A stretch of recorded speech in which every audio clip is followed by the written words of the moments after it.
TV에서 종종 아름답고 가치 있는 일을 한 사람들의 미담을 소개할 때가 종종 있습니다.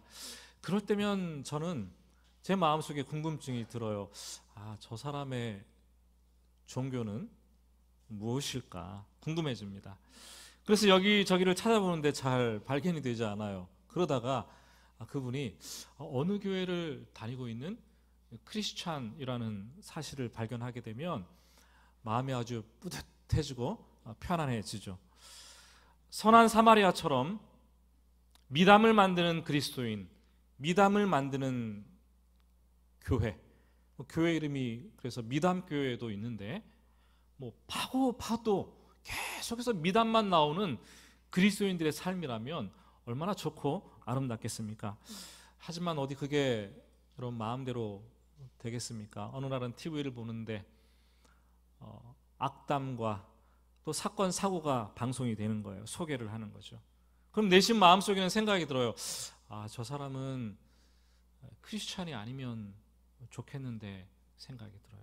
그런데 불행하게도 기대와는 달리 이 크리스찬으로 밝혀지고 교회가 문매를 세상으로부터 맞을 때는 마음의 씁쓸함이 금할 길이 없습니다. 여러분, 우리 불신자들은 세상과 조금 달라야 되죠. 많이 달라야 되죠. 남달라야 되죠. 그래야지 교회가 세상의 희망이 될 수 있고 우리 그리스도인들이 세상의 조롱거리로 전락하지 않고 복음의 전령으로서 이 세상을 담대하게 살아나갈 수 있기 때문입니다. 같은 맥락에서 우리 그리스도인들이 나이 드는 것, 노년의 시기를 살아내는 것도 세상 사람들과 달라야 되죠. 지금 우리 사회의 가장 큰 문제는 고령화 사회로 진입하고 있다는 거예요. 그 문제 때문에 경제, 사회, 보건, 의료 모든 측면에서 이 대처해야 될 문제들이 계속해서 우후죽순처럼 사회복지 쪽도 그렇고 계속해서 나오고 있는 것을 봅니다. 65세 인구가 전체 인구의 14%가 되면 고령 사회라고 얘기를 하고 20%가 넘어가게 되면 고령화 사회가 된다라고 하죠. 지금 우리나라가 65세 인구가 800만 명이 넘어가면서 이 고령화 사회, 초고령화 사회에 문턱에 완전 다다랐어요. 조금만 있으면 넘어갈 거예요. 지금 시간이 지나서 20년이 되고 나면은 3명 중 1명이 노인이 된다는 거예요. 출산율이 적으니까 더 심각한 문제가 되겠죠. 우리는 은퇴를 하고 노년을 맞이하는 노년의 삶을 살아가는 이 과정이 세상과는 좀 남달라야겠죠. 나이 듦과 은퇴를 두려워하지 않고 노후에 돈을 의지하지 않고 어떤 신앙의 인생의 어떤 새로운 비전을 찾아서 그 길을 갈 수 있다면 세상이 말하지 않아도 세상의 아름다운 미담이 되리라는 생각을 해봅니다. 이 성경에서 갈렙은 노년의 시기를 어떻게 살아내야 되는지 그리고 어떻게 나이 들어야 되는지 그것을 우리에게 잘 가르쳐주는 모델이 됩니다. 모범 답안이죠. 오늘 본문 말씀에 나타난 갈렙의 인생을 보면서 노년의 때를 이 믿음으로 정면 돌파하는 것이 무엇인가 그 키를 열쇠를 여러분들이 손에 거머쥐는 시간 되시기를 바랍니다. 6절 말씀을 여러분들이 보시면 갈렙을 그니스 사람 여분네의 아들이라고 소개를 하죠. 그니스 사람은 원래 이스라엘 민족이 아니라 아브라함 시대에 가나안 땅에 살고 있었던 이방 족속들 가운데 하나였습니다. 이 갈렙의 아버지 여분네라고 되어 있는데 여분네, 이 여분네는 뜻은 돌아서다, turn away, 방향을 전환하다라는 뜻입니다. 여기에서 알 수 있듯이 원래 이방인이었는데 애굽에 들어와 살면서 이스라엘 백성들과 혈연 관계를 맺고 그들이 믿는 하나님을 따라서 신앙까지도 개종한 인물이 바로 여분네였죠. 출애굽 당시의 상황을 말해주는 출애굽기 12장 말씀을 보면은 이렇게 기록되어 있어요. 보행하는 장정이 60만 가량이요. 그러니까 20세 이상의 어른 남자가 60만이요. 그 다음은 수많은 잡족과 양과 소가 심히 많았더라 라고 얘기를 합니다.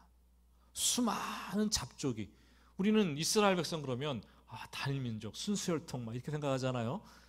근데 이미 출애굽을 할 때 수많은 잡족들도 이스라엘 공동체에 섞여서 함께 빠져나왔다라고 얘기를 합니다.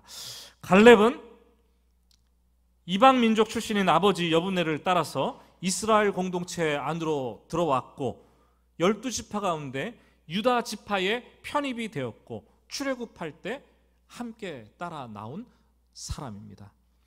저는 갈렙이 좀 궁금했어요. 많이 나오지도 않잖아요. 갈렙의 이름을 뜻이 무엇인가 이렇게 찾아보다가 좀 깜짝 놀랐죠. 갈렙의 이름의 뜻은 개라는 거죠. 개같이 짖는 자, 또 공격하는 자라고 되어 있어요. 아니 우리나라에서는 개 이미지가 별로 안 좋잖아요. 개 그러면 뭐 욕설이기도 하고 앞에 개 뭐뭐 붙여가지고 안 좋은 말은 다 사용하더라고요. 어감도 좋지 않아요. 혹시 이스라엘에서는 개가 뭐 좋은 어감으로 쓰였는가 보면은 그렇지도 않아요. 대부분 개는 천하고 사나운 존재고 멸시하면서 부르는 부정적인 뉘앙스를 가진 존재입니다. 예수님도 가나안 여인과 대화를 하면서 자녀들에게 줄 떡을 개들에게 던짐이 마땅치 않다라고 이방 사람들을 개라고 비유를 하셨어요. 당시 사회적인 문화를 반영한 거죠. 유대인들은 이방인들을 생각할 때 짐승 또 개만도 못한 사람들, 개처럼 취급을 하면서 개의 이미지는 별로 좋지 않습니다. 이 갈렙이 유대 사회에 살면서 자기 이름이 갈렙 불렸을 때 얼마나 마음이 어렵고 불편했겠어요.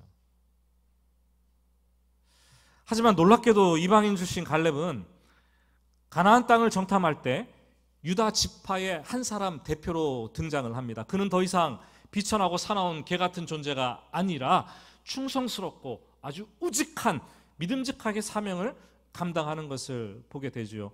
12명의 정탐꾼 가운데 10명의 정탐꾼들이 정탐을 마치고 돌아와서 보고를 하는데 메뚜기론을 얘기하는 거예요. 우리는 가나안 사람들이 우리를 보기에도 마치 메뚜기 같아. 메뚜기. 그러니 우리는 할 수 없다. 부정적인 보고를 하죠. 그러자 사람들은 그러면 우리가 어떡하냐. 이 자리에 왔는데 모세 말고 장관을 하나 세워가지고 우리가 다시 애국으로 돌아가자. 그러면서 밤새워 애곡하고 통곡하는데 이스라엘 200만 무인 공동체에 영적 혼돈이 그날 밤을 휩쓸고 지나가는 것을 보게 됩니다. 반면 12정탐꾼 중에 2명이었던 여호수아와 갈렙은 이 긍정적인 보고를 하죠. 밥이론이죠. 밥. 그들은 우리의 밥이라. 옛날 성경은 밥이로 되어 있고 지금 성경은 먹이라 되어 있어요. 얼마나 이렇게 먹기 쉬운 존재라는 거예요. 그러니 하나님께서 우리와 함께 하시기 때문에 두려워하지 말라. 긍정적인 보고를 했어요. 그 결과 원망했던 정탐꾼들과 그들을 따랐던 출애굽 1세대는 형벌을 받아 광야에서 모두 죽게 되었고 오직 여호수아와 갈렙 2사람만이 가나안 땅에 들어가리라는 약속을 받게 됩니다. 그런데 그 이후에 성경을 보면은 여호수아는 모세의 후계자가 되어서 가나안 땅을 정복하죠.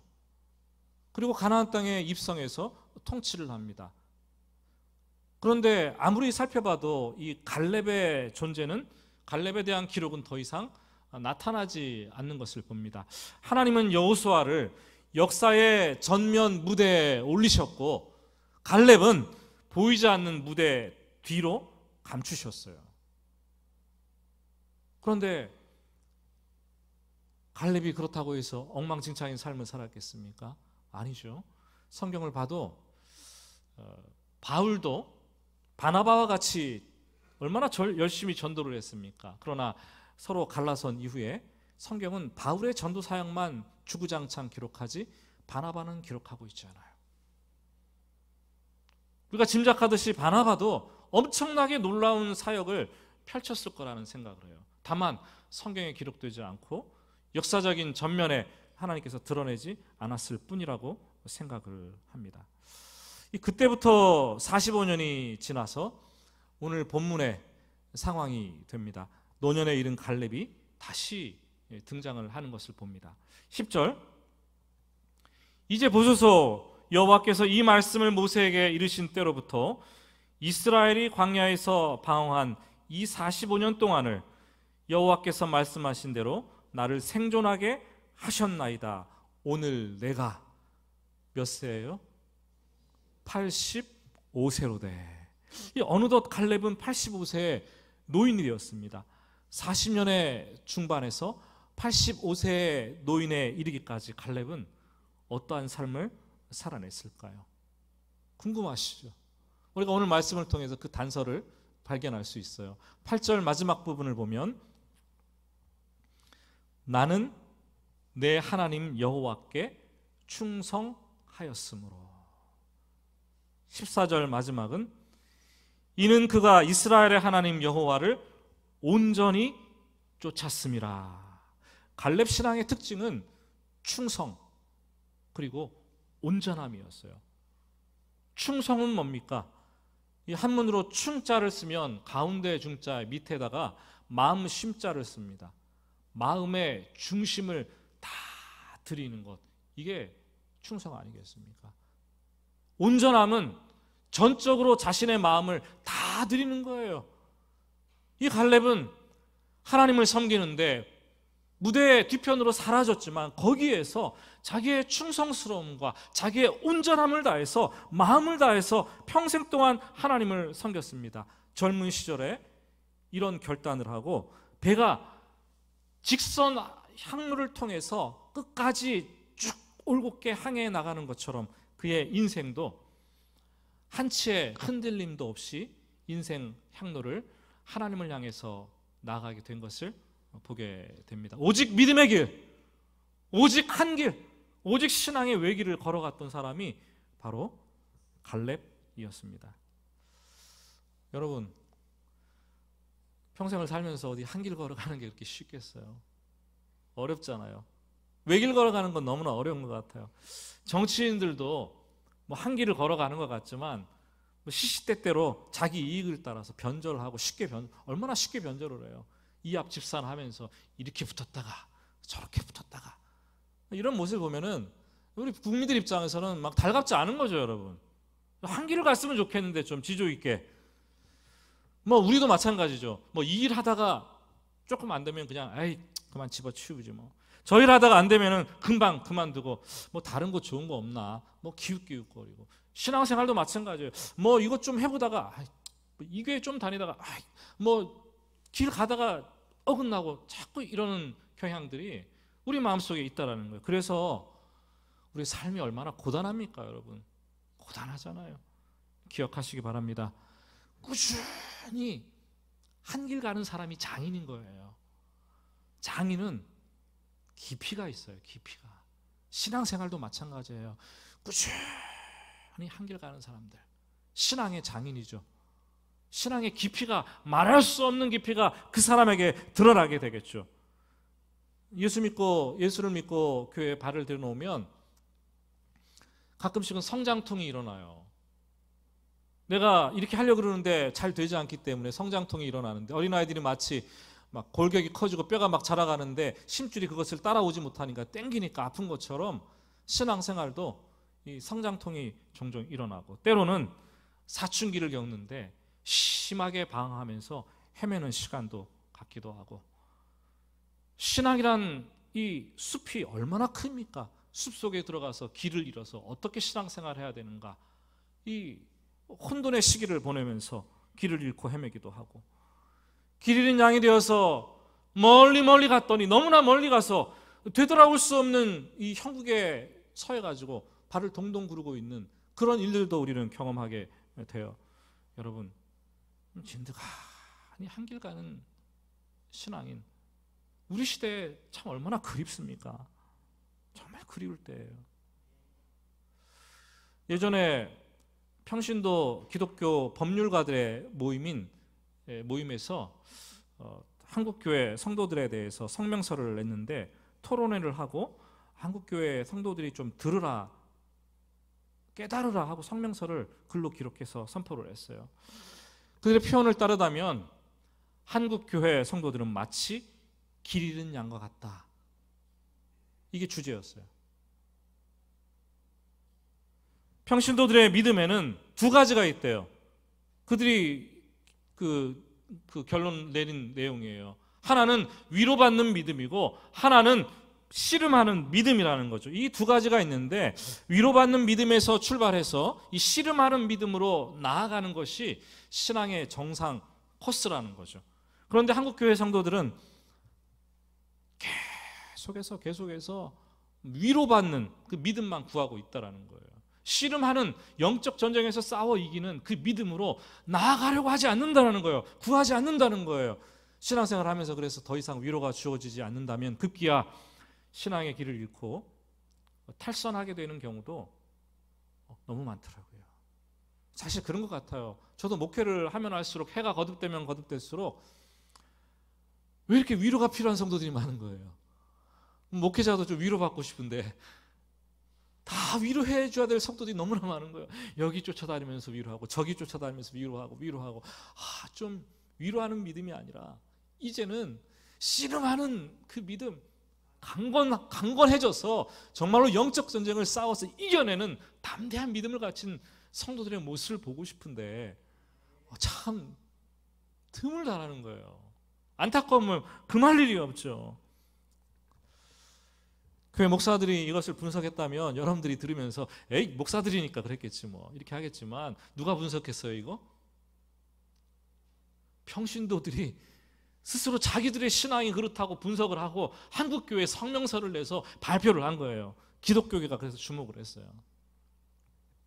여러분, 신앙의 길은 평생 하나님만 붙들고 위로의 믿음에서 출발해가지고 씨름하는 믿음으로 나아가는 거예요. 여러분이 아직까지도 뭐 외롭고 위로가 필요하고 상처를 받고 왜 나를 돌보지 않나 이렇게 생각하고 있다면 아직까지 신앙의 초보자 수준에 머무르고 있다는 거죠. 나아가야 돼요. 신앙의 한 길을 걸어가야 되는 거죠. 바로 여러분들이 내린 정의예요.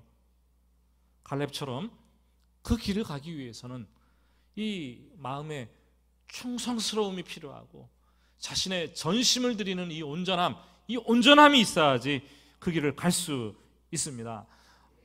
코로나 시대가 되니까 안타깝게도 교회 현장에서 한평생을 고사하고 1년에만도 너무나 많은 분들이 쉽게 이리저리 흔들리는 것을 보게 됩니다.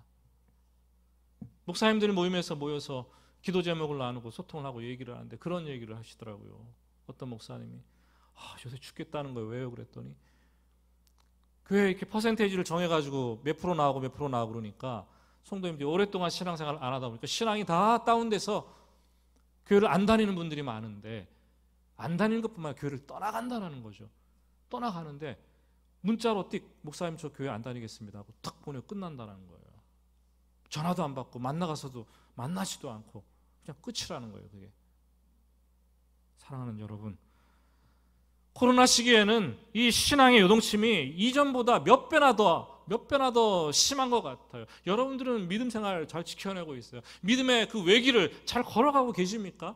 한평생 가야 될 그 길을 지금도 뚜벅뚜벅 흔들리지 않고 온전하게 걸어가고 계십니까? 저는 오늘 말씀을 준비하면서 그런 마음이 들었어요. 최선을 다해서 내가 우리 성도님들에게 정말 부탁해야지. 갈렙처럼 흔들리지 말고 충성스럽게 온전함으로 한평생 이 길을 갈 수 있는 성도들이 되시기를 예수님의 이름으로 축복합니다. 그렇게 되시기를 간절히 축복합니다. 오늘 10절 마지막에서 12절까지 보면은 이렇게 기록되어 있어요.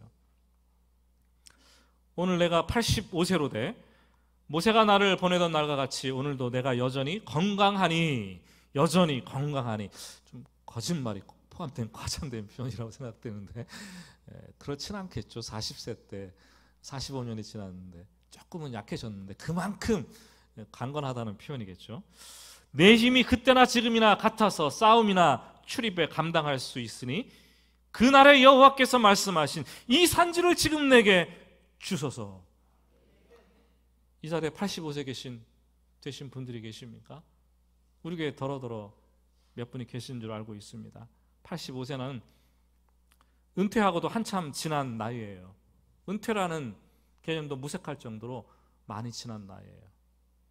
이 은퇴라는 말을 생각해 보면 한자가 은닉할 때 쓰는 숨길 은, 퇴, 뒤로 물러나다, 퇴각하다 했을 때 한 퇴자 아닙니까? 그래서 은퇴라고 하면 내가 맡았던 직임에서 손을 놓고 물러나서 손을 떼고 뒤로 물러가서 한가히 지내는 것이 은퇴예요.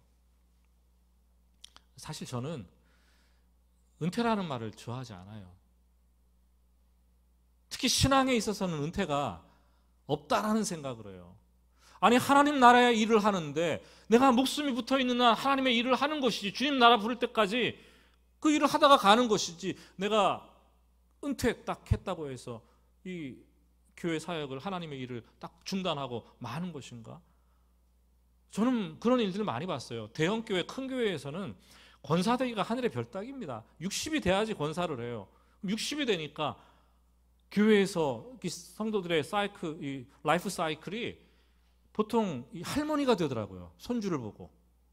그러면 권사를 딱 받자마자 이분들이 갑자기 교회를 다 내려놓는 거예요. 왜요?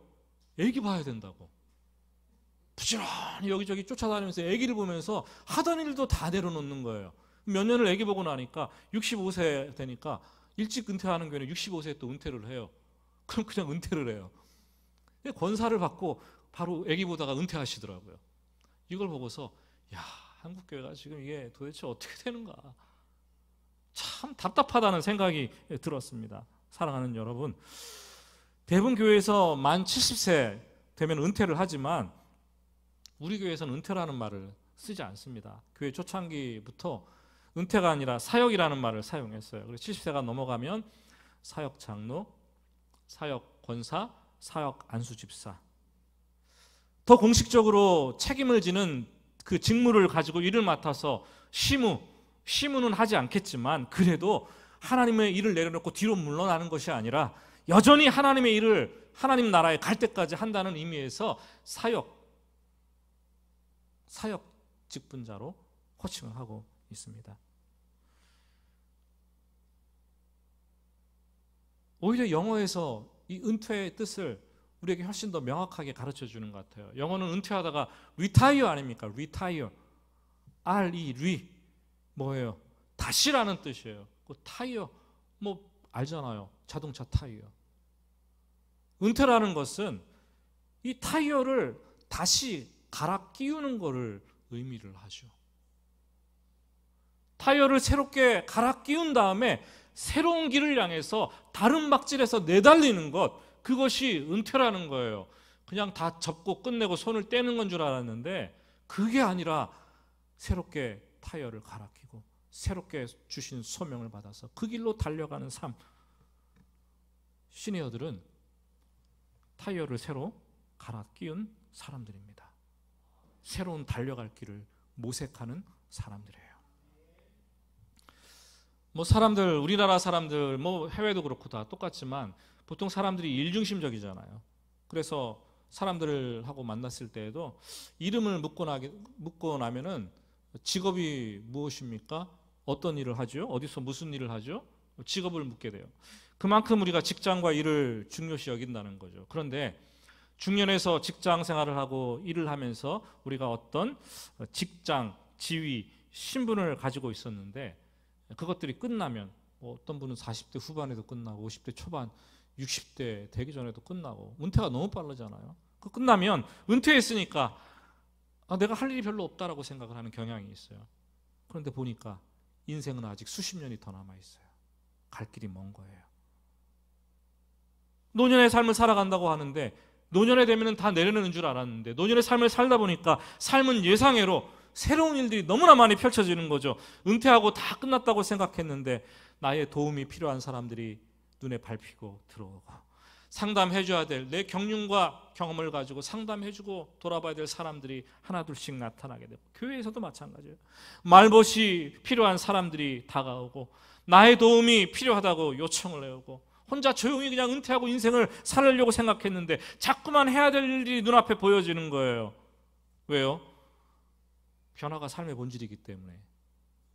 변화가 끝났다면 그 사람은 죽은 거예요. 죽은 사람만이 변화하지 않아요. 원하지 않건 원하건 살아있다는 것은 변화를 만들어낸다라는 거예요. 노년은 변화가 멈추고 끊임없이 목적 없이 흘러가는 것이 아니라 이 새로운 방식으로 타이어를 갈아 끼고 변화되고 성장하는 거예요. 저는 잊을 수가 없어요. 젊은 시절에 미국 유학 가서 뭐 영어가 됩니까? 공부를 하는 너무 어려운 거예요. 그래서 미국인 친구도 사귀고, 또 방법으로 어느 교회에서 운영하는 소그룹 이 성경 공부 모임이 있더라고요. 거기 가서 외국인들을 대상으로 하는 모임이 있어 갔죠. 갔더니 머리가 희끗희끗한 어르신이 인도를 하고 있는 거예요. 그래서 어르신이 이걸 잘 인도하실까? 나중에 알고 보니까 침례교에서 은퇴한 장로님이셨어요. 그분이 한 8명, 10명을 이렇게 성경 가지고 또 책을 가지고 공부를 가르쳐 주시고 상담도 하고 이 얘기를 해주는데, 너무나 은혜를 많이 받았어요. 인생 노년의 때에 저렇게 쓰임 받으시는구나. 어느 날은 몸이 좋지 않아서 제가 가지 않았어요. 연락도 없이. 그랬더니 전화를 또 하시네요. 전화를 하셔서 아픈 데 없냐 이렇게 물으시면서 해외에서 사는 게 얼마나 힘드냐, 그 사람의 신앙 경륜과 그 사람의 경험과 그 사람이 가진 것들을 이렇게 젊은 사람들에게, 다음 세대에게 전수를 하는 그 모습을 보면서 대단하다. 아플 때 병원에 갔더니 외국은 발런티어들이 그렇게 많잖아요. 돈을 받지 않고 그 병원에 휠체어를 끌고 다니고 다 봉사하는 사람들, 시니어들인데 그렇게 수없이 많은 사람들이 환자들을 다 보고 길 안내도 해주고 주차도 하고 자발적으로 나서 하는 거, 돈을 받지 않는 거예요. 우리나라라면 상상할 수도 없는 일들이 일어나고 있는 것을 보면서 이렇게 시니어 문화도 있구나라는 생각이 들었습니다. 여러분, 노년의 시간을 힘들게 하는 것은 우리의 삶의 변화가 아니라 이 변화를 받아들이지 않으려고 하는 자세예요. 더 이상 해야 할 일이 많이 남아있지 않다고 생각하면 그 순간 우리의 삶은 무기력해지는 거예요. 변화가 성장하지 않기 때문에. 신앙도 내가 교회에서 할 일이 더 이상 없다고 생각하면 무기력한 신앙인이 되는 거예요. 성장하기를 멈추는 거죠. 나이가 성장을 멈추는 것이 아니라 우리 생각이 성장을 멈추고 있는 거예요. 외형이 늙은 사람이 아니라 생각이 멈춘 사람들, 마음이 멈춘 사람들이 나이 든 노인인 거죠.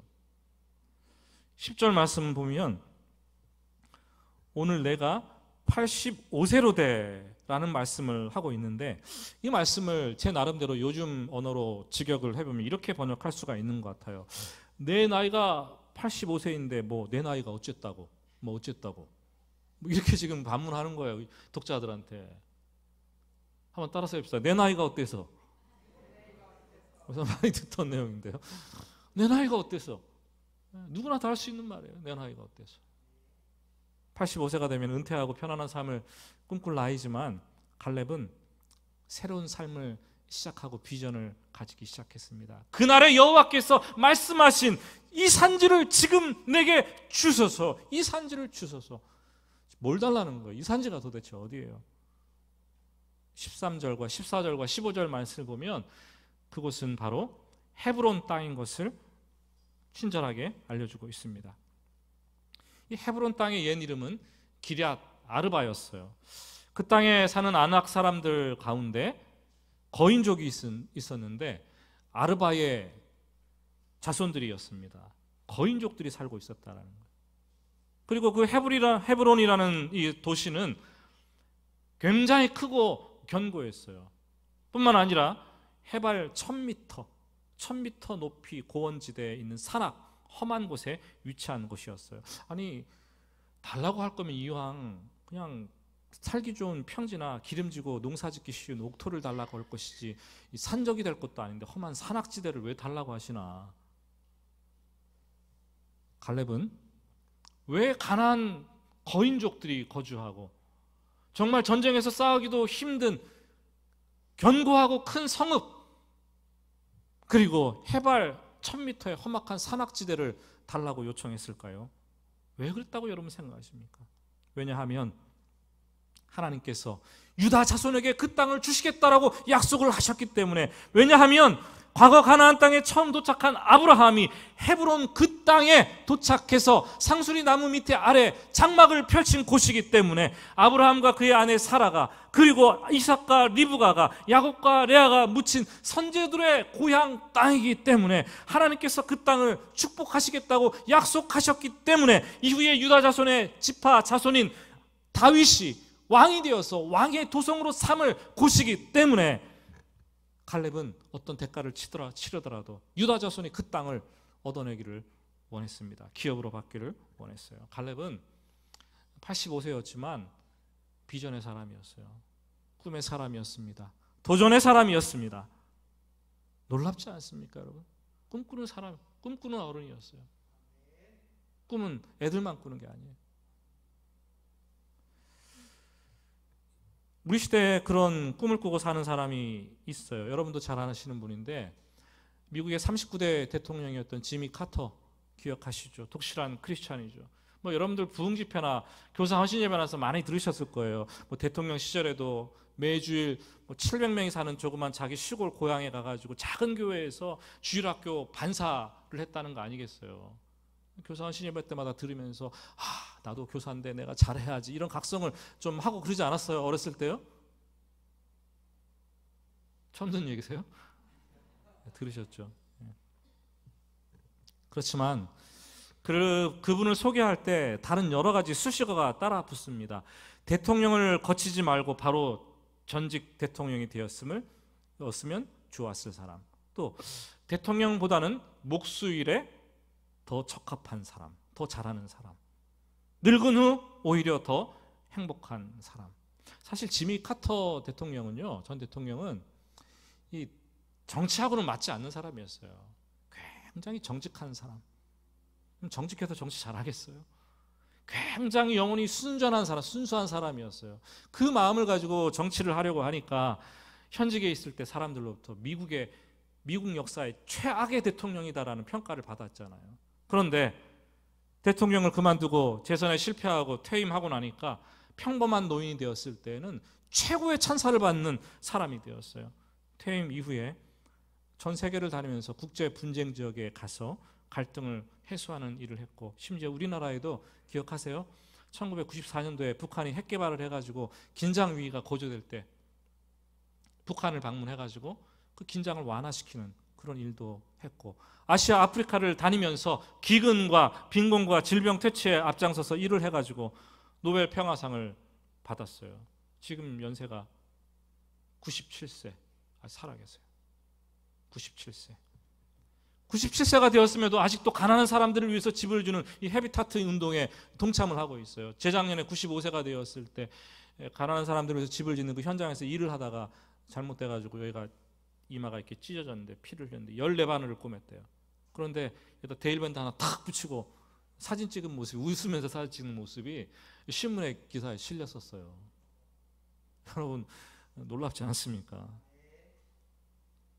지금도 매일 아침에 하루에 일어나고 나면 아침마다 묻는데요, 하나님께. 주님, 오늘은 저를 어디로 인도하시려고 하십니까? 주님, 저를 오늘 누구를 만나게 하십니까? 그 꿈을 꾼다라는 거예요. 그렇게 아침마다. 그분이 쓴 나이 드는 것이 미덕, Sharing Good Times라는 자서전적인 책이 있습니다. 그 책에서 이렇게 얘기를 했어요. 한 구절을 제가 뽑아왔는데요. 젊은이는 꿈을 먹고 살고 늙은이는 추억을 먹고 산다는 말을 깨버려라, 깨버려라. 늙은이도 꿈을 먹고 산다. 굉장히 성경적이죠.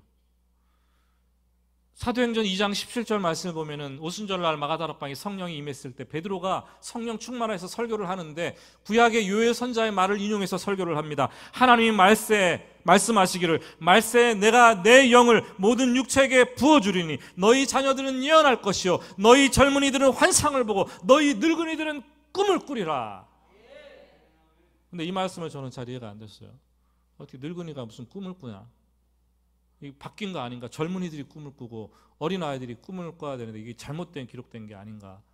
노인이 무슨 꿈을 꾸냐 생각했어요. 근데 그 말씀을 보면은 노년의 때에 이 땅에서 이루어질 꿈들을 꾸는 거예요. 하나님 나라의 일들이 이루어질 꿈을 꾸는 거예요. 이 땅의 일을 마치고 장차 주어질, 미래에 주어질 하나님 나라에 대한 꿈을 가지고 이 땅을 살아가는 거, 그게 꿈이라고 얘기를 하고 있습니다, 여러분. 그래서 시몬과 84세 과부였던 안나와 같은 사람은 성전에서 예수 그리스도가 오기까지 이 땅에서 기도하며 불철주야 금식하며 기다리다가 아기 예수를 만났고, 또 하나님 나라에 대한 꿈을 그렇게 이 땅에 이루어질 꿈을 꾸지 않았습니까, 여러분? 사랑하는 여러분, 인간이 살아있는 동안 꿈은 중요합니다. 꿈이 있는 사람은 좌절하지 않아요. 꿈을 이루면 그때부터 쇠퇴하기 시작합니다. 은퇴하고 나면은 시름시름 아픈 분들이 되게 많아요. 왜냐하면 여러분, 나이가 들어서라기보다 꿈을 잃어버렸기 때문에 정신력도 약해지고 몸도 육체도 연약해지는 것을 봅니다. 저는 교계에 있기 때문에 목사님들 은퇴하신 분들 종종 보잖아요. 그러면 정말로 활기차게 사역을 하다가 은퇴 딱 하고 나서 이 꿈을 잃어버린 목사님들은 아프기 시작하는 거예요. 일찍 돌아가세요. 희한하게. 근데 꿈이 있는 분들은 어떤 방법으로든지 새롭게 하신 하나님의 일을 찾아서 여기저기 일들을 해나가는 것을 보면서 야, 대단하다라는 생각을 하게 되죠. 꿈이 있으면 나이와 상관없이 도전을 합니다. 꿈이 있으면 모험을 하는 인생을 삽니다. 85세 나이의 갈렙이 어떻게 이 산지를 지금 나에게 달라고 그렇게 꿈을 꿀 수 있었을까요? 도대체 이 갈렙은 어디서부터 그런 자신감이 마음속에서 솟아난 것일까요? 12절은 그런 얘기를 해요. 그 성읍들이 크고 견고할지라도 여호와께서 나와 함께 하시면 내가 그들을 쫓아내리이다. 하나님께서 함께하는 사람은요, 꿈을 꾸는 거예요. 젊은이라도 하나님께서 함께하지 않으면 제대로 된 꿈을 꿀 수 없어요. 성령 하나님께서 우리에게 강하게 역사하시면 나이가 늙어도 꿈을 꾸게 하시는 거예요. 우리 교회 어르신들이 남은 인생 하나님께서 함께 동행하시면서 꿈꾸는 어른, 꿈꾸는 삶을 살아가시기를 간절히 부탁드립니다.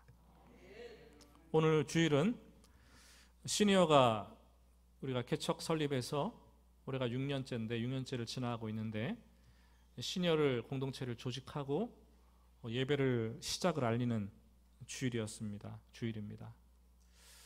개척할 당시를 불과 5년 전을 돌아봐도 시니어들이 한 손에 꼽혔던 걸로 제가 기억하고 있어요. 근데 지금 돌아보니까 참 저희 교회가 40대, 50대가 연령층이 가장 많은데 어르신들이 없어서 고민을 많이 했는데, 지금 오늘 끝나고 1부 예배 때 끝나고 모였는데 한 30여 분 정도가 모이셨고, 오늘 또 2부 예배도 오셨어요. 우리가 지금 이렇게 시작을 하지만 꿈이 있습니다. 수년 후에 지역사회 어르신들, 이 지역사회 어르신들이 500명 이상이 있대요. 시니어들이 외롭게 사시는 분들, 고통스럽게 소통 못하고 너무 많이 있는 거예요. 그 지역사회 어르신들을 섬기게 될 시니어 대학, 경로대학의 전신이 될 것이라고 저는 확신을 합니다. 오늘날 교회들이 이 시니어 사역을 많이 접었어요. 하지 않아요. 하던 것도 하지 않습니다. 왜요? 비전이 없다고. 아니, 돈만 쏟아붓는 곳이라고. 아니, 다음 세대에 이 돈을 가지고 투자했으면 더 많은 부흥을 이끌어낼 텐데 그렇기 때문에 하지 않겠다라고 얘기를 합니다. 우리 지역사회도 마찬가지예요. 저쪽에 어디 큰 교회 하나 하고 있는 것 같고, 이 지역사회 어르신들을 섬기고 돌보고 새로운 일을 이렇게 갈 수 있도록 해주는 교회 공동체가 하나도 없어요. 하나도. 사랑하는 여러분, 교회가 어르신들의 소중함을 깨닫고 어르신들이 다음 세대의 스승이라는 것을 알고 영원히 쇠하지 않는 하나님 나라의 꿈이 있다면 이 시니어 사역은 접을 수가 없어요. 20년이 지나면 3명 중에 1명이 시니어가 된다는데 어떻게 이 사역을 접고 마감하고 끝낼 수가 있겠습니까, 여러분? 이제부터 시작해서 정말 열심히 달려가야 되는 거죠. 온 교회가 섬겨야 되고 재정을 투자해야 되고 젊은이들이 뒤따라 가야 되는 사역인 거죠. 여러분, 하나님께서 말씀하시면 그 길이 산지라도 우리가 가야 되는 거예요. 저는 해오름교회 목회자로서 우리 교회 어르신들에게 참 감사를 표하고 싶어요. 정말 기도의 어르신들, 이 새벽 기도에 오셔가지고 기도의 자리를 지켜내면서 그 오랜 시간 동안 비가 오나 눈이 오나 계속 기도하면서 울부짖는 그 기도의 힘이 제 목회의 생명력이라고 저는 생각을 합니다. 그리고 우리 어르신들이 신앙의 모범을 보여주시는데 기도하고 말씀 나누고 이렇게 하는 모습들이 우리 얼마나 젊은 세대 귀감이 되는 거예요. 저는 개척초기부터 그런 기도를 했어요. 우리 교회 시니어 어른들을 보내주셔서 신앙의 이 스승들, 젊은 세대가 좀 보고 배울 수 있는 그런 어르신들이 좀 생겨나면 좋겠습니다. 하나님께서 기도하는 대로 주셨다고 생각해요. 지금도 기도하는 대로 꿈꾸는 대로 우리 교회를 이끌어 가시리라고 생각을 합니다. 우리 교회가 시간이 지나면 우리도 시니어들의 뒤를 따라갈 것이고 우리가 시니어가 될 것입니다. 성도들이 나이가 늙어가는 것은 여러분, 성도들이 꿈을 잃었기 때문에 늙어가는 것이지 성도들의 육체가 늙어가기 때문에 늙어가는 것은 아닙니다. 시간이 흘러도 계속해서 꿈꾸는 교회, 꿈꾸는 어른들로 남아있기를 예수님의 이름으로 축복합니다. 오늘 주신 말씀 생각하면서 우리 찬송 부르고 기도하겠습니다.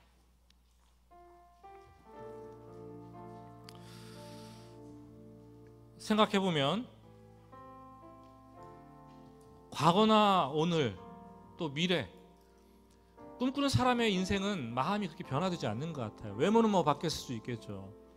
근데 마음은 바뀌지 않는 것 같아요. 우리가 어제도 과거에도 하나님을 동일하게 사랑하고 충성스러움과 온전함으로 쫓았다면 지금도 그렇고 또 미래의 노년의 시기에도 우리는 그렇게 할 것이고 충성스럽게 그 한 길 외길을 갈 거예요. 오늘 찬송을 부르면서 우리의 소망 되신 주를 다시 한번 바라보겠습니다.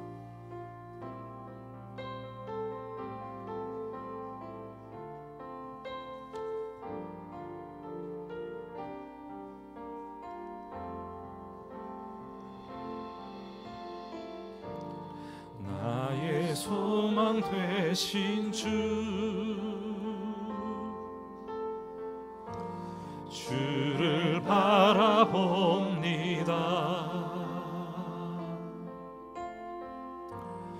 다시 오실 나의 왕 예수 주를 기다리. 다시 한번 고백합시다. 나의 소망 되신 주, 나의 소망 되신 주를 바라봅니다.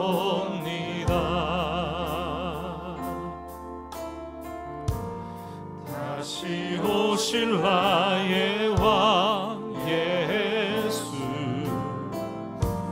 주를 기다려.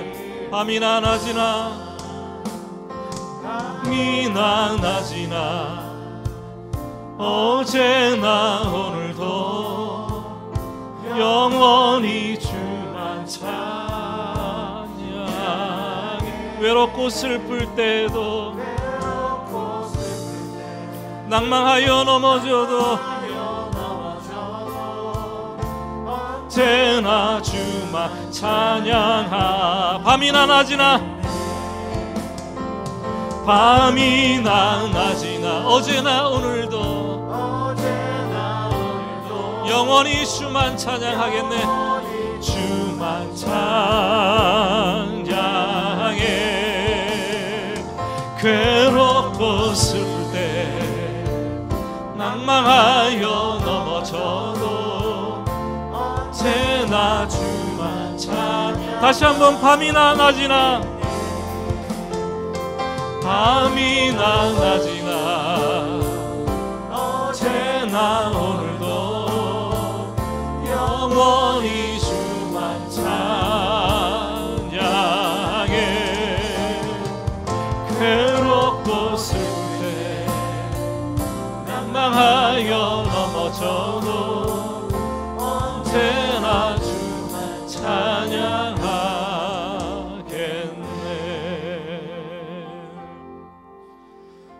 오늘 말씀을 기억하면서 조용히 묵상 가운데, 침묵 가운데 오늘은 기도하겠습니다. 기도할 때 여러분 지나온 한평생을 한번 생각해 보세요. 얼마나 충성스럽게 온전함을 가지고 하나님을 섬겼어요. 중심이었어요. 전심이었어요. 흔들리지 않으셨어요. 하나님, 우리가 그렇게 살 수 있도록 도와주시고 갈렙처럼 85세가 되었을 때 내가 이렇게 하나님 앞에 살아왔노라고 고백할 수 있는, 그리고 또다시 하나님께서 보여주신 새로운 꿈을 꿀 수 있는 그런 믿음의 길을 갈 수 있도록 주님 도와주시고, 우리 교회에 노년에 이른 시니어들, 계속해서 꿈꾸는 어른들, 주님 나라 갈 때까지 귀하게 쓰임받는 그런 일꾼 될 수 있도록 기도해 주시기를 부탁을 드립니다. 우리 같이 묵상하면서 우리 조용히 그러나 간절히 이 시간 기도하겠습니다.